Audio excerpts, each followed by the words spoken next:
வணக்கம். இத்தனை நாளா ஏன் பிஜேபி தாமரைக்கு நீங்க ஓட்டு போடணும்னு சொல்லி நான் சொல்லிட்டு இருந்தேன்.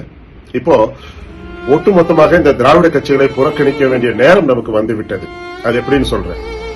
திராவிட கட்சிகள், அதுல குறிப்பா இந்த திராவிட முன்னேற்ற கழகம் மத்தியில யார் ஆட்சியில் இருக்கிறாங்களோ, அது காங்கிரஸா இல்ல பிஜேபியா யார் இருந்தாலும் அவங்களோட கூட்டு சேர்ந்துகிட்டு தங்களுடைய குடும்பத்தினருடைய தொழில் சார்ந்த அமைச்சரவை பதவிகளை வாங்குவதிலேயே குறியிருந்திருக்கிறாங்க.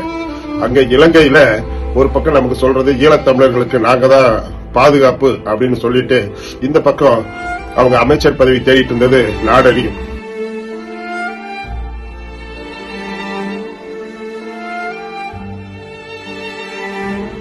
தங்களோட கட்சியில திராவிடத்தை வச்சிருக்கிற இந்த திராவிட முன்னேற்ற கழகம் கும்மிடி பூண்டி தாண்டி வளராத ஒரு கட்சிங்கிறது எல்லாத்துக்குமே தெரியும்.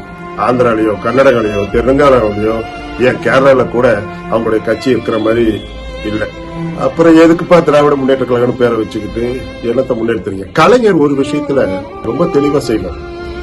எப்பெல்லாம் தமிழர்கள் பெருமைப்படக்கூடிய ஒரு விஷயம் நடந்தது அப்படின்னா உடனே என்ன சொல்லுவார் அப்படின்னா, திராவிடனே உன்னை நினைத்து எனக்கு பெருமையாக இருக்கிறது, நெஞ்சு பூரிக்கிறது, திராவிடா வெல்கனி அப்படின்னு அறிக்கை விடுவார்.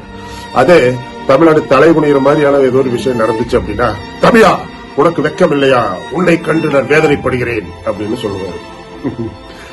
தனது அரசியல் சுய லாபத்துக்காக இல்லாத ஒரு திராவிடத்தையும் அதை ரொம்ப உயர்த்தி பிடிப்பாரு. இருக்கிற தமிழ ரொம்ப கேவலமா பேசுவார். இன்னைக்கு அவருடைய மகன் திரு மு.க. ஸ்டாலின் அவர்கள் துண்டுச்சீட்டு இல்லாம மேடையில தமிழ கூட பேச கஷ்டப்படுறாரு. கலைஞர் தமிழுக்கு செய்த பாவம் சும்மா விடுமா?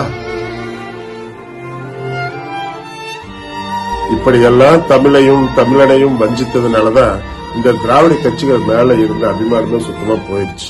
அதனால இந்த முறை என்னுடைய வாக்கு தாமரைக்கு.